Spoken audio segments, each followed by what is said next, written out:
నమస్తే, నేను మీ Gopi. Welcome back to our channel. ఈరోజు మనతో వచ్చేసరికి మూవీ ఆర్టిస్టులు అని చెప్పుకోవచ్చు, అదేవిధంగా యూట్యూబర్లు అని చెప్పుకోవచ్చు. సో వాళ్ళే వైజాగ్ సత్య, అదేవిధంగా లక్ష్మి గారు మనతో ఉన్నారు. సో ఇద్దరికి నమస్తే అండి. సో గత కొన్ని రోజులు మనం చూస్తూ ఉన్నాము యూట్యూబ్లో, ఫేస్బుక్లో, ఇన్స్టాగ్రామ్లో ఎక్కడ చూసినా సరే కోల్కతా రేప్ ఇష్యూ అయితే బాగా వైరల్ అవుతుంది. ఈ రేప్ ఇష్యూలో ముఖ్య పాత్రధారుడు ఎవరైతే ఒక అతను ఉన్నాడో, సో అతను ఏంటంటే నేను చేయలేదని చెప్తున్నారు. బట్ చాలా మేరకు సీసీ ఫుటేజ్లో మొత్తం ఆయనే కనబడుతున్నాడు. సో ఆయన చేసాడా చేయలేదా? సో మీ విశ్లేషణ ఏంటి?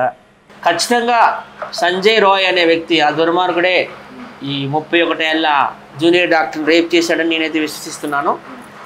ఎందుకంటే ఆయన దొరికిపోయాడు కదా వాళ్ళ ఇంట్లో. చూస్తే ఆయన బట్టలకి బ్లడ్ మార్కులు కానీ అన్నీ, ఆయన గోళ్ళు, మళ్ళీ ఇప్పుడు ఈ చనిపోయినటువంటి జూనియర్ డాక్టర్ కూడా ఆయన ముఖం మీద గీసేసింది. గీతలు అవన్నీ ఉన్నాక కదా అరెస్ట్ చేసి తీసుకొచ్చారు. 100% సంజయ్ రాయ్ అనే వ్యక్తి, ఈ దుర్మార్గుడే ఆమెను రేప్ చేశాడని నేను ఖచ్చితంగా నమ్ముతున్నాను. అంటే ఇప్పుడు అమ్మాయి మీద ఒక్కళ్ళే రేప్ చేయలేదంట, దాదాపు ఒక 10 నుంచి 15 మంది రేప్ చేశారని చెప్తున్నారు. ఎందుకంటే ఏదైతే పోస్ట్ మార్టం రిపోర్ట్లో 150 మిల్లీగ్రామ్స్ స్పర్మ్ అయితే కనిపించిందంట పోస్ట్ మార్టం రిపోర్ట్లో. దానికి మీరేమంటారు? ఏమో ఆయనతో పాటు ఆయన ఫ్రెండ్స్ కూడా వచ్చి ఉండొచ్చు. వాడిని చూస్తే వాడు పెద్ద రౌడీ వేదలాగా ఉన్నాడు. సో మీరేం చెప్తారు లక్ష్మి గారు? నేనంటే ఇలా ఆడవాళ్ళకి ఇలా జరగకూడదని నేనైతే చెప్తానండి. కానీ అందరూ కూడా కొంచెం ఎవరి జాగ్రత్తలో వాళ్ళు ఉండండి. ఏ నిమిషానికి ఏ మూర్ఖుడు ఏం చేస్తాడో తెలియదు. అందుకు మన జాగ్రత్తలో మనం ఉండాలి. కానీ అలా జరగటం కూడా చాలా నాకు బాధగా ఉండదు. రేపులు అనేవి చాలా ఘోరంగా ఉన్నాయి మిగతా దేశాలతో పోల్చుకుంటే. దాదాపు మనకి ఈ వరల్డ్లో 200 దేశాల్లో పైనే ఉన్నాయి. అన్నీ లెక్క పెడితే ఒక 210 దేశాలు అంటున్నారు. నా చిన్నప్పుడు అప్పుడమ్మా 1992లో ఒక రేపు 100 మందిని స్కూల్ గర్ల్స్ని రేప్ చేస్తారనమాట. అది ఎక్కడ జరిగిందంటే అజ్మీర్, రాజస్థాన్లో. అది చాలా ఘోరం. ఇప్పటికి కూడా అదే చాలా అతి ఘోరమైన, అతి భయంకరమైన రేప్ అంటే అదే. ఎందుకంటే స్కూల్ గర్ల్స్ని 100 మందిని రేప్ చేస్తారు. ఆ తర్వాత మళ్ళీ ఇక్కడ రన్నాఘాట్, వెస్ట్ బెంగాల్లో ఒక నన్ అంటే ఏమంటారు తెలుగులో, సన్యాసినా, క్రిస్టియన్ నన్ని. ఆమె ఏజ్ ఆల్మోస్ట్ 72 ఇయర్స్ ఉంటాయి, 70+. ఆమె అలాగే బంగ్లాదేశ్ ముస్లిమ్స్ ఒక 5 వచ్చి చాలా కిరాతకంగా రేప్ చేసి చంపేశారు. మళ్ళీ ఢిల్లీలో చూసుకుంటే 2012లో అది మొత్తం తెలుసు మనందరికి కూడాను. ఆ స్టూడెంట్ 23 ఇయర్స్ స్టూడెంట్ జ్యోతి అనే అమ్మాయిని బస్సులోనే రేప్ చేసేసారు. అని కూడా స్టీల్ రాడ్లు కూడా పెట్టేశారంట ప్రైవేట్ పార్టీల్లో. ఇది ఒకటి. ఇప్పుడు కోల్కతాలో ఈ డాక్టర్, జూనియర్ డాక్టర్, ఈమె ఏజ్ కూడా 31 ఇయర్స్ అంట కదా. ఈమె కూడా అప్పుడే విధులు నిర్వర్తించి అంటే పెద్ద ఎత్తున ఒక ఆరోపణలు వస్తున్నాయి. ఎవరైతే ఇప్పుడు ఆ చనిపోయిన ఎవరైతే రేప్ చేశారో అన్నట్టుగా రేప్ చేసిన 10-15 మందిలో మమతా బెనర్జీ వాళ్ళ మేనల్లుడు కూడా ఉన్నాడు, అందుకని కేసును తప్పుదో పట్టిస్తున్నారని చెప్తున్నారు. దానికి మీరేం చెప్తారు? మమతా బెనర్జీ వాళ్ళ మేనల్లుడు ఉన్నా కానీ ఆమె జైలుకి పంపిస్తుంది, ఉరిశిక్ష చేసేస్తుంది. మమతా బెనర్జీ అంటే ఆమె అసలు నీతికి నిజాయితీకి మారు పేరు. ఓకేనా? సంజయ్ రాయ్ అనే వ్యక్తికి ఒకవేళ మమతా బెనర్జీ వాళ్ళ మేనల్లుడితో సత్సంబాలు ఉండొచ్చు, కానీ ఆయన ఏదో కన్ఫర్మేషన్ లేదు అంటున్నారు, సస్పెక్ట్ చేస్తున్నారు. కానీ మమతా బెనర్జీ జీవితం ఏంటంటే ఒక తెల్ల కాగితం. ఆమె నాకు తెలుసు, నేను చూశాను ఆమెని 2-3 సార్లు. ఎక్కడ చూశారు? నేను హైదరాబాద్లో చూశాను ఆమెని. ఆమె ఫస్ట్ ఏంటంటే మన అప్పటి 90sలో ఆమె రైల్వే శాఖ మంత్రిగా ఉండేది. ముఖ్యమంత్రి అయినాక చూడలేదులే, రైల్వే శాఖ మంత్రిగా ఉండేటప్పుడు హైదరాబాద్ 2-3 సార్లు వచ్చింది. అప్పుడు నేను చూశాను. ఆమె 50 రూపాయలు చెప్పులే వాజ్పేయి గవర్నమెంట్లో చేసేది, రైల్వే శాఖ మంత్రిగా, రైల్వే మినిస్టర్గా. ఆమె ఏంటంటే 50 రూపాయల చెప్పులు, 100 రూపాయల చీర, 20 రూపాయల బ్యాగ్ అంతే. అందుకే ఇప్పుడు వరుసగా 4 సార్లు అనుకుంటా సీఎం అయ్యింది ఏకదాటిగా. ఒక పార్టీ కుట్రకి ఆ పార్టీ పేరు చెప్పగానే బలి అయిపోయి ఎమ్మెల్యేగా ఓడిపోయినా మళ్ళీ ఇమీడియట్గా మళ్ళీ ఆమె గెలిచి సీఎం అయ్యింది. అంటే ఇప్పుడు ఎవరైతే చనిపోయిన అమ్మాయి పోస్ట్ మార్టం రిపోర్ట్ అయితే 150 మిల్లీగ్రాములు స్పామ్ ఉందని చెప్తున్నారు.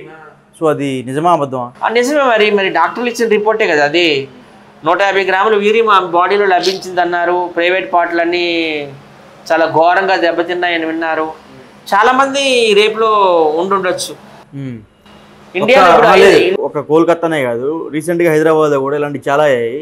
ముఖ్యంగా నేనే దగ్గరికి వెళ్ళి మన శంషాబాద్ దగ్గర జూకల్ ఒక ఏరియాలో ఆ అమ్మాయి, చిన్న అమ్మాయి, అమ్మాయి మీద రేప్ అటెంప్ట్ చేసి ఆ అమ్మాయికి 6 months ప్రెగ్నెన్సీ వచ్చింది. సో తెలంగాణలోనే మనకు కనిపించకుండా ఇలాంటి చాలా జరుగుతున్నాయి. సో తెలంగాణ ముఖ్యమంత్రి గారికి ఏం చెప్తారు మీరు? తెలంగాణ ముఖ్యమంత్రికి నేను ఏం చెప్పను, ఆంధ్ర ముఖ్యమంత్రికి ఏం చెప్పను, ఢిల్లీ ముఖ్యమంత్రికి ఏం చెప్పను, కలకత్తా ముఖ్యమంత్రికి ఏం చెప్పను. కానీ నేను చెప్పేది ఏంటంటే ఒక్కసారి ఈ రేపిస్టులు ఎవరైతే ఉన్నారో వాళ్ళకి చెప్తాను. మీరు ఒకసారి ఆలోచించుకోండి. ఇప్పుడు ఆమె పరిస్థితి మీ ఇంట్లో మీ అమ్మకో, మీ అక్కకో, మీ చెల్లికో, నీ భార్యకి వస్తే నీ పరిస్థితి ఏంటి? బతకగలవా? ఒకసారి మీరు ఆలోచించుకోండి. At the same time Indian government కూడా ఒక రిక్వెస్ట్ చేస్తున్నాను, ఈ బ్రోతల్ హౌస్లో ఉన్నాయేవో అవి లీగలైజల్ చేసేయండి అయ్యా. చేసేస్తే ఎవరికైనా దోలు ఎక్కువ ఉంటే, కామం ఎక్కువ ఉంటే కామ కోరికలను తీర్చుకొని వచ్చేస్తాడు. ఇలా ఆఫీసులో చొరబడి, హాస్పిటల్లో చొరబడి, స్కూల్లో చొరబడి, బస్సులో చొరబడి, బస్సులో రేపు చేస్తారంటే అది ఎంత ఘోరం. 2012లో మరి అందరూ ఏం చేస్తారు? హైదరాబాద్ రేపు చేస్తారు. అదే అంటున్నాను, ఈ దయచేసి కొన్ని దేశాల్లో లీగలైజ్ చేస్తారు. రేపు చేసిన వాళ్ళని చంపేయాలి అంతే. బ్రోతల్ హౌస్లకి పర్మిషన్ ఇవ్వండి దయచేసి. ఇస్తే ఇవి కంట్రోల్ అవుతాయి. అట్ ద సేమ్ టైం ఈ రేపిస్టులు ఎవరు ఉన్నారో మీరు కూడా ఆలోచించాలండి. మీ ఇంట్లో వాళ్ళకి ఈ పరిస్థితి వస్తే ఏంటి, ఎంత నరకం అనేది, అదనమాట. సో ఈ సంజయ్ రాయ్కి మొన్న లైవ్ డిటెక్టివ్ టెస్ట్ కూడా చేశారు. సో దాంట్లో ఆయన ఏమో జంక లేదు, బెనక లేదు, కరెక్ట్గా నిజాలు చెప్పాడు, నేనేం చేయలేదు అని చెప్తున్నాడు. సో అట్లా లైవ్ డిటెక్టివ్ టెస్ట్ చేసిన సరే అతనికి అంటే అతను చేయలేదని ప్రూవ్ అయింది. అయినా సరే పోలీస్ కస్టడీలో ఇంకా ఎందుకు ఉంచారు ఆయన్ని? ప్రపంచం మొత్తం ఎంత జనాభా? 1500 కోట్లు 1600 కోట్లు జనాభా ఉన్నారు. 150 కోట్లు 1500 కోట్లు ఉన్నారు. ఆ సంజయ్ రాయ్నే ఎందుకు అరెస్ట్ చేశారు? నిప్పులు అయితే పొగ రాదు. వాడు కూడా వన్ ఆఫ్ ద రేపిస్ట్. ఖచ్చితంగా వాడికి ఆల్రెడీ చేతుల మీద కూడా గీతలు ఉన్నాయి. ఆమె రేప్ చేసిన సమయంలో ఆమె గీసేసింది. ఆయన బ్లడ్ల మీద, బట్టల మీద కూడా బ్లడ్ మార్కులు అన్ని దొరికాయి. వాడు అబద్ధాలు ఆడుతున్నాడు తప్పించుకోవడానికి. మమతా బెనర్జీ వాళ్ళ మేనల్లుడు ఉన్నా కానీ ఆమె జైలుకి పంపిస్తుంది, ఉరిశిక్ష చేసేస్తుంది. మమతా బెనర్జీ అంటే ఆమె అసలు నీతికి నిజాయితీకి మారు పేరు. ఓకేనా? సంజయ్ రాయ్ అనే వ్యక్తికి ఒకవేళ మమతా బెనర్జీ వాళ్ళ మేనల్లుడితో సత్సంబాలు ఉండొచ్చు, కానీ ఆయన ఏదో కన్ఫర్మేషన్ లేదు అంటున్నారు, సస్పెక్ట్ చేస్తున్నారు. కానీ మమతా బెనర్జీ జీవితం ఏంటంటే ఒక తెల్ల కాగితం. ఆమె నాకు తెలుసు, నేను చూశాను ఆమెని 2-3 సార్లు. చూశారు? నేను హైదరాబాద్లో చూశాను ఆమెని. ఆమె ఫస్ట్ ఏంటంటే మన అప్పటి 90s లో ఆమె రైల్వే శాఖ మంత్రిగా ఉండేది. ఇప్పుడు ఎవరైతే చనిపోయిన అమ్మాయికి ప్రైవేట్ పార్ట్స్ కూడా కొంచెం ఏదో పెట్టారని చెప్తున్నారు, అది అబద్ధం నిజం? అదే చెప్తున్నాను కదా, అదంతే నిజమేనండి. డాక్టర్లు ఇచ్చిన రిపోర్ట్లే కదా, మనమైతే దగ్గర ఉండి ఏమి వెళ్ళి చూడలేదు.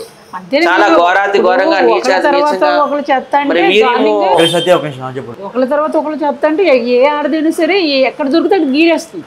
ఇంకా అదే చేతిలో ఉపయోగపడుతుంది కదా, ఆ గీతలు ఉన్నాయని చెబుతున్నారు కదా. నేనైతే ఒకటేనండి, నరేంద్ర మోడీ గారికి ఒక విన్నపం, దయచేసి పెద్ద పెద్ద పట్టణాలు అంటే హైదరాబాద్, బెంగళూరు, విశాఖపట్నం, ఢిల్లీ, ముంబై, కలకత్తా, పూణే లాంటి సిటీస్లో బ్రోతల్ హౌస్లకు పర్మిషన్ ఇచ్చేయండి. ఏమైంది?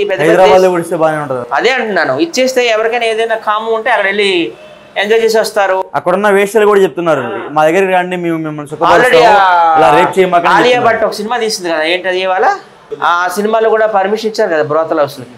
అంటే మొన్న కోల్కతాలోనే ఒక వేషగృహం నుంచి ఒక ఆమె వచ్చి, నన్ను అవసరమైతే మా వేశ్య దగ్గర రండి, మీరు సుఖపరుస్తాను. నేను అదే చెప్తున్నాను, దయచేసి వేశ్యలకు కూడా మనం ఏదో హెల్ప్ చేసినట్టు ఉంటుంది. వాళ్ళు కూడా ఈ ఐవర్ రోడ్ల మీద వచ్చి నిలబడాల్సిన పర్మిషన్ లేదు. ఈ బ్రోతల్ హౌస్లకు పర్మిషన్ ఇచ్చేయండి. ఇలాంటి దుర్మార్గాలు జరగవని నేను అనుకుంటున్నాను. అట్ ద సేమ్ టైం ఆ రేపిస్టులు కూడా నా రిక్వెస్ట్ ఏంటంటే, ఒకసారి ఆలోచించుకోండి. మీ ఇంట్లో మీ మదర్ కావచ్చు, మీ పిన్ని కావచ్చు, మీ అక్క కావచ్చు, మీ భార్య కావచ్చు, మీ కూతురు కావచ్చు, ఇలాంటి పరిస్థితి వస్తే ఎంత నరకమో ఒకసారి మీరు కూడా ఆలోచించుకోండి. ఓకే, సొల్యూషన్ అయితే అదే అని నేను అనుకుంటున్నానండి. ఓకే అండి, థ్యాంక్ యూ అండి. Thank you.